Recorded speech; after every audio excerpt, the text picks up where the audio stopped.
How's it going? Oh. Welcome to Lockdown Lowdown, episode 5. If at first you don't succeed, lower your expectations.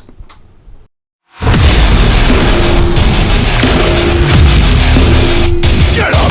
Get up!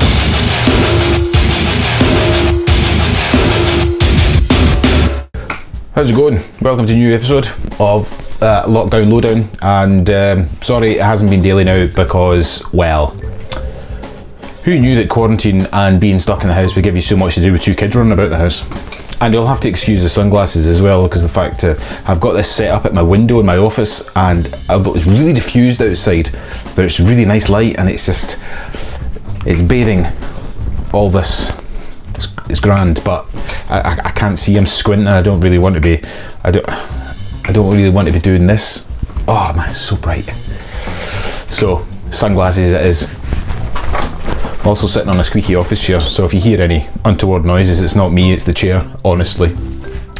So, as we continue down this long road of self-isolation and uncertainty, the ability to write a funny and educational script each day is proven challenging.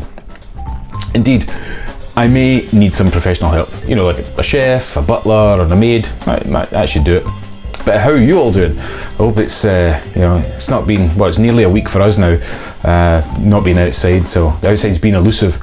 Although having the kids here and the weather being favourable, we can play in the garden, which is nice. What isn't nice though, is cartwheels. It was said to be much like riding on a bike. I can confirm that it is not. Much like pineapple on a pizza, or me busting some moves, it has quite the divided opinion. Keeping busy is quite the challenge, and I have quite a few standard videos from my normal uploads to try and articulate and film from the house. These skits are my own challenge, but I see out of the 4 that I've released, the first was the most watched, and they've sort of they've decreased in views since, but perhaps this direction was the wrong one, who knows. Like the shoe in the Cinderella story, if it was such a perfect fit, then why did it fall off in the first place? Let's see what the window of yesterday has to show us, today being March 26th. Let's start with 1845, where the patent for adhesive medicated plasters were invented, the precursor to the world-renowned Band-Aid.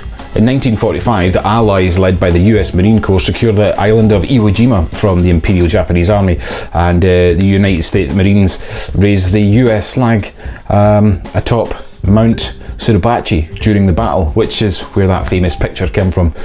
You know which one I'm talking about. 1953, Dr. Jones Salk announces a vaccine to prevent polio. 1958, the 30th Academy Award. Best Picture goes to The Bridge Over the River Kwai. 1971, The Benny Hill Show tops the TV ratings. Everybody likes a sexy party. 1982, Paul McCartney and Stevie Wonder release a single, Ebony and Ivory, in the UK. 1989, the first free elections in the USSR, where 190 million votes are cast and Boris Yeltsin wins. 2005, Doctor Who returns to BBC TV after a 16-year gap with the debut of Christopher Eccleston as the 9th Doctor and Billie Piper as Rose. 2015, Richard III of England, 1452 to 1485, is reburied at Leicester Cathedral in England after being discovered under a car park. That's a wild weekend. If it's your birthday today, happy birthday. You share your birthday with the US Speaker of the House, Nancy Pelosi, Richard Dawkins, the British evolutionary biologist, Diana Ross, Martin Short, and Keira Knightley. And that's pretty much it for the history. The hashtag Mikey Made Me Ask is still live, still happening, so if you've got any questions, drop them in the comments below, or indeed on Twitter. Either or will do me fine. One question today, it's quite a lengthy one, so I'm only doing one today, and it's from my mate Craig, who says, what's my favourite paint train story? Well, in order to answer that question, to those of you who do not know what the paint train is, a quick recap. Many years ago, I used to work for a paintball company, and Craig, my friend, was also a marshal. We were marshals, that's what we did. We basically took large groups of people out into the woods with semi-automatic weapons and allowed them to shoot each other in a relatively safe and warlike environment. Now, as somebody who spent 16 years in the army, I'm pretty familiar with urban combat and arc of fire and how to make that a wee bit interesting. But as a marshal, you also not only have to enforce the rules and make sure everybody's playing safe, because these things are, you know, the paintballs are coming out of this gun, you know, they're sort of 30 feet per second. That's pretty fast, and the last thing you want is any accidents. But if you gain the trust of the people that are there, and you show a bit of fun and a bit of leniency but strict rules at the same time, then it's a fun day had by all. My catchphrase was the paint train, and the paint train was coming because you used to all walk out from the main yard out into the playing fields in a sort of 1-by-1 formation, everybody with the guns down by their sides, walking out into the woods and then getting into the different fields to undergo whether it be a capture the flag or whether a full-on destruction. That's what it was, and paint train was pretty much my catchphrase. And as I left as a colour sergeant in the army, I'm very familiar with speaking at a very, very high volume and shouting at people during the course of a pretend paint battle. Well, it was an actual paint battle, it's a pretend real battle, I suppose. But what Craig's asking is my favourite paint train story, and two of which. One, wasn't really that funny at the time, but when I think back on it now, one of the things that you used to be, one of the things you do is when you had the younger kids, you know, the first things they would do is run into maybe huts or somewhere and they would hide, because the last thing you want to do is get shot with a paintball, because it's actually quite sore.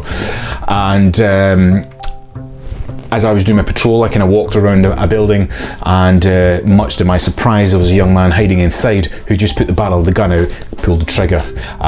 He's, you know, ages 8 or 9, and where he was hiding was at crotch height for me. So I took a round squarely to the nether ear at about 120 miles an hour.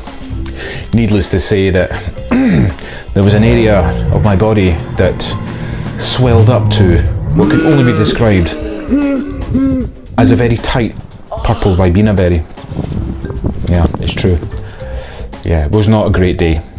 There was that split second of pain where I didn't know whether I was in pain or I was aroused. And the second part of that story would be Craig himself, who at the yard that we used to work in, we used to work off the grid, so we had to require, there was manual water placed into things for toilets, and there was no power, so we used to run generators. One of the tasks of what the marshals would do at the beginning of the day or at the end of the day was to fill up the water tower manually, and Craig this particular day was doing that one. On his way back down, however, he decided the quicker way to come off of the tower would not be to come down the ladder, but to do a backflip off of the ladder and land in the rocky, boggy grass below. It was quickly followed with somewhere between a yelp, a scream, and a plea for help. Kind of somewhere between an elderly woman falling down a manhole and somebody shooting a small deer in the head. And that was the noise. Good times though, fun times. Worked there quite a lot. It was hard work for not a lot of money, but it was good fun. I mean, we're going back a good number of years now. Not entirely too sure I could do it now, but certainly give me a weapon, I'll still be able to do that. Oh yeah. Anyway, that's that. Thank you for your continued support and views. It's very much appreciated. But I'll leave you with a couple of questions, because they seem to be giving me quite the belly laugh when I read your replies in the comments. Question number 1. What is something that everyone looks stupid doing? And in 40 years' time, what will people be nostalgic for? So as I said, leave your answers below. Let me know what you think, and because certainly the ones before have actually been quite entertaining, the ones that I've asked and the answers that you've given me. And like I said at the beginning, who knew pineapple was so divisive? You know, I mean, I don't mind pineapple. I find it okay on a pizza. I mean, I have a Hawaiian. The little ones like it. It's all good. But yeah, some people are just not into that at all. I used to know a person that used to have tuna and pineapple on their pizza, which I did think was absolutely... Anyway, thanks again. Don't forget, headbutt that like button, subscribe if you aren't subscribed already, and I will hopefully see you tomorrow if my plan if my plans work out. If not, these lockdown lowdowns will just be going out as and when. But thank you very much, and I'll see you on the next one.